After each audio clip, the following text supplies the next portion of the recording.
Last में हमने क्या पढ़ा, periodic motion, oscillatory motion, periodic motion का कैसा फंक्शन, साइन कोसाइन, फिर ऑसिलेटरी मोशन में कौन सा एसएचएम, एसएचएम की फोर्स इक्वल्स टू माइनस के एक्स, करेक्ट, और फिर उसकी इक्वेशन में बड़ी इंपॉर्टेंट चीज आई थी, क्या आई थी, फेज, और फेज में हमने डिफरेंट टाइप के फेज रखे, same phase, out of phase, ये सारी चीजें हमने पढ़ी। एक बार अच्छे से उसको रिवाइज करिए, फिर हम इस बात को आगे बढ़ाते हैं। क्लियर? चलो, तो अगर फेज की बात आपको समझ में आती है तो पार्टिकल के और भी एस्पेक्ट्स हैं, और भी कैरेक्टरिस्टिक्स हैं जो आपको पढ़नी है, जैसे कि velocity of the particle, acceleration of the particle, velocity with respect to time, acceleration with respect to time, velocity with respect to displacement, acceleration with respect to displacement, घबराइए नहीं, सारी चीजें पढ़ेंगे इसमें, है ना। तो हम स्टार्ट करते हैं सबसे पहले velocity of the particle। अगर फिर से मैं एक जनरल इक्वेशन ऑफ SHM लिख के दिखाऊं तो जनरल इक्वेशन ऑफ SHM आपके पास होती है x equals to a sin omega t plus 5। मैं ये मान के चल रहा हूं, 5 से नहीं डरते, है ना। तो x equals to a sin omega t plus 5, this is a general equation of particle performing SHM। Sine हो कॉस हो कोई फर्क नहीं पड़ता, क्योंकि कॉस साइन से कितना लीड करता है, 5/2, बताया था लास्ट लेक्चर में, समझ में आया था, ठीक है। अब अगर वेलोसिटी की बात करें तो हम इसी को डिफरेंशिएट कर सकते हैं विद रिस्पेक्ट टू टाइम। तो अगर इसी को डिफरेंशिएट करें विद रिस्पेक्ट टू टाइम तो हम लोग के पास बच जाएगा dx by dt equals to, जरा चेक करते हैं डिफरेंशिएशन क्या आएगा, a साइन का differentiation cos omega t plus 5, और चेन रूल लगाएं तो एक ओमेगा और बाहर आएगा। तो अगर इस ओमेगा को इसके सामने लगा दें तो हमारे पास वेलोसिटी का क्या फंक्शन बन गया, a omega cos omega t plus 5। अच्छे से देखिएगा, क्या यही वेलोसिटी का फंक्शन है? तो डिस्प्लेसमेंट के फंक्शन से वेलोसिटी के फंक्शन तक आने का तरीका क्या किया मैंने, बस differentiate with respect to time, है ना। अब बताइए कि वेलोसिटी और डिस्प्लेसमेंट में सबसे इंपॉर्टेंट अंतर कहां कहां आया। ये था जितना डिस्प्लेसमेंट मैक्सिमम हो सकता है, दैट इज ए, क्योंकि साइन की सबसे बड़ी वैल्यू क्या हो सकती है, 1। सिमिलरली कॉस की भी सबसे बड़ी वैल्यू 1 ही हो सकती है और सबसे छोटी वैल्यू -1 हो सकती है। इसका मतलब वेलोसिटी की सबसे बड़ी वैल्यू क्या हो सकती है, a ओमेगा, और सबसे छोटी वैल्यू क्या हो सकती है, -a ओमेगा। मतलब -a ओमेगा मतलब नेगेटिव में -a ओमेगा। तो अगर स्पीड की बात करें तो a ओमेगा ही सबसे तेज स्पीड हो सकती है। क्लियर? तो वेलोसिटी की बात करें तो वेलोसिटी कैन चेंज और the maximum velocity can be a omega. यही मैक्सिमम वेलोसिटी का टर्म है ना। तो पूछा जा चुका है कि मैक्सिमम वेलोसिटी क्या होती है, तो आपको याद रखना है कि मैक्सिमम वेलोसिटी होती है एम्पलीट्यूड टाइम्स एंगुलर फ्रीक्वेंसी, है ना। सिमिलरली अगर फंक्शन देखें तो साइन का फंक्शन किसमें कन्वर्ट हो चुका है, कॉस में, और आप जानते हैं कॉस साइन से कितना आगे चलता है, π/2। इसका मतलब क्या मैं बोल सकता हूं कि velocity leads displacement by π/2 phase. Important बात है, समझ में आनी चाहिए, क्योंकि ऐसी बातें कभी कभी समझ में नहीं आती कि कौन लीड क्या लैग और कैसे लीड कैसा लैग, है ना। तो आपको समझ में आना चाहिए, क्योंकि एक साइन का फंक्शन और एक कोसाइन का फंक्शन है, तो वेलोसिटी जो होती है वो डिस्प्लेसमेंट को π/2 से लीड करती है। तो वेलोसिटी मैक्सिमम कितनी होती है, a omega, and velocity leads with what, displacement by π/2, correct? Clear? Okay. अगर वेलोसिटी समझ में आता है तो हम लोग वेलोसिटी को x के टर्म्स में भी एक्सप्रेस कर सकते हैं। हम वेलोसिटी को किसके टर्म्स में एक्सप्रेस कर सकते हैं, x के टर्म्स में। अगर वेलोसिटी को x के टर्म्स में एक्सप्रेस करना है तो उसके लिए काम करते हैं, वेलोसिटी लिख देते हैं ओमेगा टाइम्स, और a को अगर अंडरूट के अंदर भेजा जाए और cos थीटा को क्या लिखा जाए, √1 माइनस साइन स्क्वायर थीटा। फिर से मैथमेटिक्स लगा रहा हूं बेसिक सी, cos थीटा को क्या लिख दिया मैंने, √1 माइनस साइन स्क्वायर थीटा, और साइन स्क्वायर थीटा को क्या लिख सकता हूं, x²/a²। देखिए चेक करिए, x/a, तो साइन स्क्वायर थीटा क्या हो गया, x²/a²। तो यहां पे क्या बन जाएगा, a अगर अंदर मल्टीप्लाई होगा तो a² मल्टीप्लाई हो जाएगा, और क्या बन जाएगा, a² माइनस x²। सॉल्व करिए, आप कर सकते हैं, बहुत आसानी से सॉल्व कर सकते हैं। तो cos थीटा को बस लिखना है √1 माइनस साइन स्क्वायर थीटा, और साइन स्क्वायर थीटा को यहां से पुट कर दीजिए x/a का स्क्वायर, है ना। तो आपके पास रिजल्ट क्या बन जाएगा, velocity as a function of x। Important results, ये सारे इंपॉर्टेंट रिजल्ट्स हैं, इसलिए मैं इनपे जरा थोड़ा ज्यादा फोकस कर रहा हूं। तो velocity as a function of x। Check करिए कि x को अगर 0 रखूंगा तो वेलोसिटी कितनी आएगी। अगर मैं x को 0 रखूंगा तो ये टर्म 0 हो जाएगा और आंसर आ जाएगा a ओमेगा। मतलब वेलोसिटी वापस से क्या मैक्सिमम वेलोसिटी के बराबर आ जाएगी, इसका मतलब ए ओमेगा, इसका मतलब क्या हुआ कि mean position x equal to 0 is what position, mean position पे ही आपका वेलोसिटी मैक्सिमम होता है, और सही भी है। सोचिए क्यों सही है, क्योंकि क्या होता है जब पार्टिकल दूर से आता है तो वो खींचा जाता है, फोर्स की वजह से खींचा जाता है। अगर उसको खींच के लाएंगे तो उसका रास्ते भर क्या हो चुका है, एक्सेलरेशन हुआ है, किस तरफ, मीन पोजीशन की तरफ। तो जब वो मीन पोजीशन से पास करता है तो सबसे तेजी से पास करता है, कितनी वेलोसिटी से, ए ओमेगा वेलोसिटी से। अगर आपको एक और चीज समझाऊं तो ये भी बहुत आसानी से समझ में आएगी, क्या कि अगर मैं x की वैल्यू को a के बराबर रख दूं, x की वैल्यू को a के बराबर, तो a स्क्वायर में a स्क्वायर को मार देगा, a स्क्वायर को अगर मार देगा तो आंसर क्या आएगा, v इक्वल्स टू 0। v 0 मतलब पार्टिकल रुक गया। पार्टिकल कहां रुका, मुझे बताने की जरूरत नहीं, कहां रुका, पार्टिकल रुका एक्सट्रीम पे, क्योंकि पता है आपको बिना रुके वापस कैसे आएगा। तो मतलब वेलोसिटी जीरो हुई कहां पर, एक्सट्रीम पोजीशन पे। बात समझ में आ रही, कहां जीरो हुई, एक्सट्रीम पोजीशन पे। तो ये वेलोसिटी के बारे में थोड़ा सा आइडिया देना चाहता था मैं आपको, एक्स के टर्म्स में और टाइम के टर्म्स में। समझिए अच्छी तरीके से, velocity as a function of time, velocity as a function of x. याद भी करना, याद भी रखने वाली चीजें, ठीक है। थोड़ा चेंज करते हैं और बात करते हैं एक्सेलरेशन के टर्म्स में। अगर एक्सेलरेशन की बात की जाए तो एक्सेलरेशन निकालने के लिए क्या मैं वेलोसिटी को दोबारा टाइम के टर्म्स में डिफरेंशिएट कर सकता हूं। अगर वेलोसिटी को दोबारा टाइम के टर्म्स में डिफरेंशिएट किया जाए तो क्या आएगा, जरा चेक करिए। तो अगर वेलोसिटी को डिफरेंशिएट किया जाए तो फिर से ए ओमेगा कांस्टेंट बन जाएगा, और अगर ए ओमेगा कांस्टेंट बन गया तो कॉस का डिफरेंशिएशन माइनस साइन, तो minus sign omega T plus 5, और फिर से एक ओमेगा बाहर by using chain rule. Differentiation तो आना चाहिए, डिफरेंशिएशन तो आना चाहिए। तो ओमेगा एक बाहर आ गया, और फिर आंसर क्या बन जाएगा, a equals to minus A omega square, omega into omega, omega square sine omega T plus 5। अच्छे से देखिए, और आपने अगर पुराने लेक्चर्स पढ़े तो थोड़ा ज्यादा समझ में आएगा, कुछ बातें थोड़ी ज्यादा समझ में आएंगी। तो माइनस ए omega square sine omega T plus 5। फिर से मुझे बताइए कि एक्सेलरेशन मैक्सिमम कितनी वैल्यू लेकर आया, यही होती है हमारे पास मैक्सिमम वैल्यू। तो एक्सेलरेशन का मैक्सिमम वैल्यू हो सकता है माइनस ए ओमेगा स्क्वायर, इंपॉर्टेंट। और एक्सेलरेशन जीरो भी हो सकता है। कहां जीरो हो सकता है बताने की जरूरत नहीं है, कहां पर जीरो होता है भाई, मीन पोजीशन पे जीरो होता है। क्यों एक्सेलरेशन जीरो मीन पोजीशन पे क्यों होता है, क्योंकि वहां फोर्स जीरो होता है, क्योंकि वही स्टेबल इक्विलिब्रियम होता है। तो एक्सेलरेशन की मैक्सिमम वैल्यू हो सकती है माइनस ए ओमेगा स्क्वायर। अगर केवल वैल्यू की बात करें तो माइनस साइन पे हम हटा सकते हैं, ए ओमेगा स्क्वायर से भी हमारा काम चल सकता है। ठीक है, बात समझ में आ रही है। तो what can be the maximum value of acceleration, A omega square. What can be the maximum velocity of maximum value of velocity, A omega. What can be the maximum value of displacement, A omega square. याद करने भी आसान है। बात समझ में आ रही है आपको अच्छे से। अगर आपको एक्सेलरेशन को x के टर्म्स में लिखना है, किसके टर्म्स में, x के टर्म्स में, तो क्या मैं एक्सेलरेशन को ही, ध्यान से देखिएगा, a sin omega t plus 5, दोबारा बोलता हूं, a sin omega t plus 5 can be written as x, a sin omega t plus 5 can be written as x। तो आंसर क्या बन जाएगा, minus omega square x। Acceleration in terms of x, acceleration in terms of displacement. और अगर आपको chapter की शुरुआत याद हो तो हमने एक्सेलरेशन को पहले लिखा था माइनस के बाय एम इंटू एक्स। मैंने उस टाइम बताया था कि के बाय एम ही ओमेगा स्क्वायर होता है, और यहां पे वाली बात फिर से चेक हो गई आपस में, करेक्ट, एकदम क्लियर। कितना हो गया ओमेगा स्क्वायर, के बाय एम के बराबर हो गया। क्या आपको वाली बात समझ में आ रही है। तो आपके पास के बाय एम और ओमेगा स्क्वायर बराबर आ गए, और एक्सेलरेशन आ गया माइनस के एक्स। क्लियर है वाली बात। अच्छा, एक चीज और ऐड कर दूं, छोटी सी बात है, ऐड करते हैं।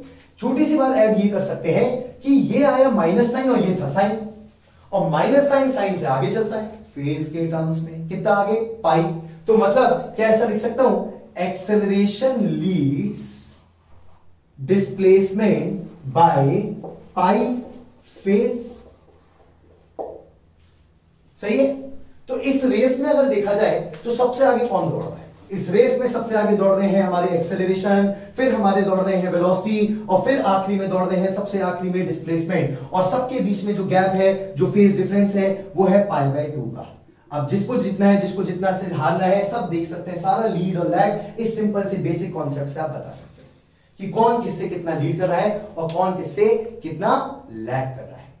इनके ग्राफ्स अगर बनाने स्टार्ट करें, फिर से अगर बात की जाए कि इनके ग्राफ्स क्या बनाने पड़े हमको, ठीक है, तो अगर इनके ग्राफ्स बनाए, जैसे फाई की वैल्यू पुट करते हैं और सबके एक एक बार छोटे छोटे ग्राफ्स देखते हैं। फॉर एग्जांपल अगर स्टार्ट करें कुछ फाई की वैल्यू से, और सबसे सिंपल फाई क्या हो सकता है सर, वही हटा ही दो फाई को, केवल ग्राफ ही तो बनाने हैं, एक आइडिया लगाना है बस। तो अगर फाई को हटा के मैं डिस्प्लेसमेंट का ग्राफ बनाऊं, सिमिलरली फाई को हटा के वेलोसिटी का ग्राफ बनाए, वेलोसिटी क्या आएगा भाई, इस प्रकार का आएगा, कॉस आया था और ए ओमेगा आया था, और एक्सेलरेशन का ग्राफ बनो, क्या आया था भाई, A sine omega T, minus A omega square sine omega T.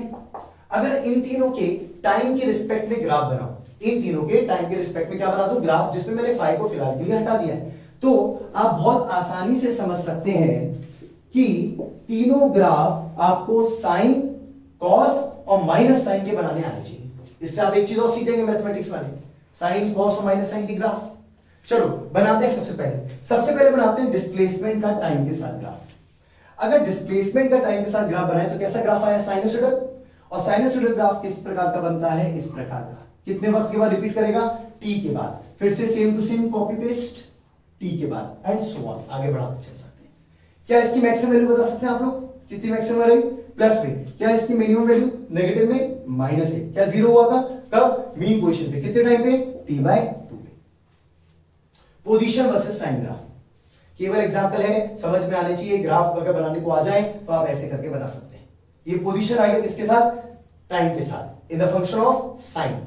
Velocity अगर निकाले तो वेलोसिटी का ग्राफ में क्या अंतर आ गया कि वेलोसिटी कॉस के साथ आया है, तो अगर वेलोसिटी का ग्राफ बनाए किसके साथ, टाइम के साथ, यहां पे माइनस से लिख देता हूं, वेलोसिटी का ग्राफ बनाए किसके साथ, टाइम के साथ, एक के नीचे एक बनाने से थोड़ा आइडिया ज्यादा लगता है, इसलिए बना रहे हैं, ठीक है। तो क्या कॉस का भी टाइम पीरियड टी होता है, क्या कॉस का भी टाइम पीरियड टी होता है, क्या ये t/2 है। कॉस में क्या अंतर आता है, कॉस स्टार्ट थोड़ी बड़ी वैल्यू से करता है, 1 से, है ना। तो कॉस में और साइन में एक बेसिक सा अंतर है कि कॉस बड़ी वैल्यू से स्टार्ट करता है, लेकिन रिपीट अपने आप को उतनी देर बाद ही करता है। तो कॉस की थोड़ी बड़ी वैल्यू आती है एंड रिपीटेशन सेम टाइम के बाद आता है। सिमिलरली ऐसे करके आप इसको कैरी फॉरवर्ड कर सकते हैं। ये आ गया आपका कॉस का ग्राफ, ये वैल्यू क्या बन जाएगी अपने आप से, ए ओमेगा मैक्सिमम वैल्यू, ये वैल्यू माइनस ए ओमेगा बनेगा, और ये क्या हो गया, एक टाइम पीरियड जिसके बाद वेलोसिटी अपने आप को रिपीट करेगा। सिमिलरली एंड लास्ट एक्सेलरेशन की बात करते हैं। अगर एक्सेलरेशन की बात की जाए, थोड़ा इसको एक्सटेंड कर देते हैं, और अगर एक्सेलरेशन की बात की जाए तो एक्सेलरेशन में माइनस साइन आ रहा है, और माइनस साइन और साइन के ग्राफ में क्या अंतर होता है कि ये ग्राफ पलट जाते हैं। माइनस लगाते हैं किसी फंक्शन में तो ग्राफ एक्स एक्सिस के अबाउट पलट जाते हैं, तो पलट रहे हैं ग्राफ को, तो ये नीचे आ जाता है और ये ऊपर चला जाता है, ये नीचे आ जाता है और ये ऊपर, पिछले ग्राफ से जस्ट उल्टा, रिवर्स।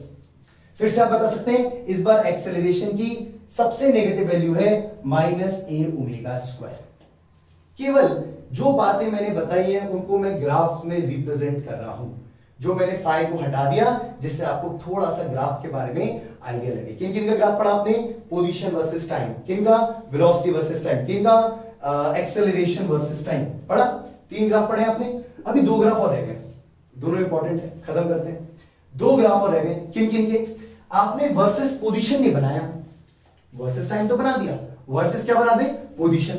अगर पोजीशन के हिसाब से बनाएं तो सबसे पहला ग्राफ बनाएंगे हम लोग पोजीशन का ग्राफ वर्सेस वेलोसिटी, वेलोसिटी का पोजीशन के हिसाब से वेरिएशन। क्या आपको वो इक्वेशन याद है जो हमने अभी भी वेलोसिटी और एक्स में रिलेशन निकाला था, क्या निकला था, v इक्वल्स टू, याद करिए याद करिए याद करिए, रिकॉल करेंगे याद हो जाएगा, under of a square minus x square. आया था तब velocity, velocity as a function of x. अगर इसको मैं थोड़ा सा अपने तौर पे लाऊं तो मैं पहले स्क्वायर कर देता हूं बोथ साइड, तो v स्क्वायर इक्वल्स टू क्या बनेगा बच्चों, ओमेगा स्क्वायर, यहां क्या आ जाएगा A square minus x square, omega square को फटाक से अंदर मल्टीप्लाई करते क्या बनेगा, ओमेगा स्क्वायर ए square minus omega square X square, omega square X square को इस तरफ को दाते क्या बनेगा, omega square plus x square add हो जाएगा इधर आके, और उधर क्या बन जाएगा, omega square plus omega square into a square. जरा ओमेगा स्क्वायर ए स्क्वायर से डिवाइड कर दीजिए, सिंपल कुछ नहीं कर रहा मैं, बस सिंपलीफिकेशन कर रहा हूं उसका अच्छी तरीके से। इधर से इसको डिवाइड करिए, क्या बनेगा, v square upon omega square A square plus x square upon a square equals to 1। Very important, कुछ किया नहीं है मैंने बस उसको थोड़ा सा इस तरीके से लिखा है। ये जो इक्वेशन आई ये कुछ इससे मिलती जुलती आई, y square by a square plus x square by b square equals to 1। Ellipse किसकी इक्वेशन आई, इलिप्स की इक्वेशन आई। मतलब v वर्सेस x ग्राफ अगर बनेगा तो वो साइनसोइडल ग्राफ नहीं बनेगा, ये सब टाइम के रिस्पेक्ट में है, वो x के रिस्पेक्ट में है, इसलिए वो जो ग्राफ बनता है वो ग्राफ बनता है इलिप्टिकल ग्राफ। कौन सा ग्राफ, इलिप्टिकल ग्राफ। तो अगर इलिप्टिकल ग्राफ बनाए तो इस प्रकार का ग्राफ बनता है। किस किस का भाई, वेलोसिटी वर्सेस x, टाइम मत लिख दीजिएगा यहां, वेलोसिटी वर्सेस x। जो y के नीचे आता है, जो y के नीचे आता है वो बनता है सेमी मेजर एक्सेस, और जो x के नीचे आता है वो बनता है सेमी माइनर एक्सेस, या y के नीचे वाला ये और x के नीचे वाला ये। तो y के नीचे भाई कितना आया, चेक कर, y के नीचे कितना आया, ओमेगा स्क्वायर ए स्क्वायर, लेकिन a चाहिए हमको, तो ये कितना हो गया लंबाई, ओमेगा इंटू ए, या मैक्सिमम वैल्यू ऑफ वेलोसिटी। और ये लंबाई कितनी बची, semi major axes, semi major axes कितनी है, b, तो b किसके बराबर आ रहा है, a के बराबर, तो ये लंबाई किसके बराबर होगी, a के बराबर, मैक्सिमम डिस्प्लेसमेंट। तो क्वेश्चन आए कुछ सर, उन्होंने ग्राफ दिया हुआ है और उन्होंने ये वैल्यूज और ये वैल्यूज दे दी हैं, और उन्होंने ओमेगा के बारे में सिंपल सा पूछ लिया है। आपको पता होना चाहिए कि ये लंबाई ओमेगा ए होती है, यहां से लेकर यहां तक की लंबाई कितनी होती है, ओमेगा ए, और ये छोटी लंबाई होती है ए। समझ में आ रहा है, पक्का ये समझ में आया इलिप्स वाले पार्ट, ठीक है। अगर ओमेगा की वैल्यू 1 कर दो तो क्या होगा, सोचिए, ये आपके लिए प्रैक्टिस है। अगर ओमेगा को 1 रख दे तो क्या होगा, ये आप खुद दिमाग लगाइए ना, मैंने तो ग्राफ बता दिया आपको इलेक्ट्रिकल। आप बताइए कि अगर ओमेगा 1 हो गया तो क्या होगा। अगर ओमेगा 1 हो गया तो ये भी इक्वल टू ये हो जाएगा, क्यों, क्योंकि ओमेगा ए इक्वल टू ए हो जाएगा, क्योंकि ओमेगा तो 1 है। तो ऐसे केस में जो ग्राफ है वो ग्राफ सर्कुलर ग्राफ हो जाता है, क्योंकि यही तो हमने पढ़ा है कि अगर ये दोनों वैल्यू सेम होगी, if a equal to b then the graph will become a circular graph. तो बस एक साइड से लिख देता हूं कि अगर ओमेगा 1 के बराबर है तो ये सर्कुलर बन जाएगा। क्लियर। तो ऐसे कुछ क्वेश्चन बनाया फॉर एग्जांपल, मैं बस मन से बना रहा हूं, if velocity and x graph is circular in shape what is the value of omega. बच्चे सोच रहे क्या क्या पूछ रहे, नहीं कुछ नहीं है, बस वैल्यू ऑफ ओमेगा इज 1। बात समझ में आ रही है। Last, acceleration versus x graph. Acceleration का एक्स के साथ ग्राफ, एक्सेलरेशन का टाइम के साथ देख लिया है, किस क्या देख ले, एक्सेलरेशन का एक्स के साथ ग्राफ। अगर एक्सेलरेशन का एक्स के साथ ग्राफ बनाए, एक्सेलरेशन का एक्स के साथ, तो एक्सेलरेशन की इक्वेशन क्या आएगी भाई, माइनस के बाय एम एक्स या माइनस ओमेगा स्क्वायर एक्स। एक ही बात थी, के बाय एम लिखो ओमेगा स्क्वायर लिखो, एक ही बात थी।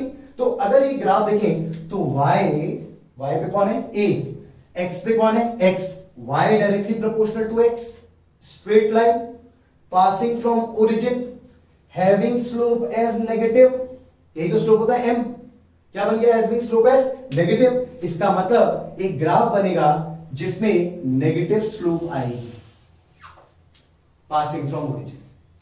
लेकिन ये खींचने में चलेगा, ये सबसे दूर जो जा सकता है वो प्लस ए तक जा सकता है, और सबसे पीछे जो जा सकता है वो कितना जा सकता है, माइनस ए। तब करस्पॉन्डिंग वैल्यूज क्या होंगी, जब यहां माइनस ए रखेंगे तो क्या आ जाएगा, प्लस ओमेगा स्क्वायर ए। जब यहां प्लस ए रखेंगे तो क्या आएगा, माइनस ओमेगा स्क्वायर ए। तो आपने किस किस के ग्राफ देखे, आपने देखा position versus time, velocity versus time, acceleration versus time, velocity versus position या displacement, acceleration versus displacement. Okay, इसके आगे जो कंटिन्यूशन है वो हम पढ़ेंगे अपने नेक्स्ट पार्ट में।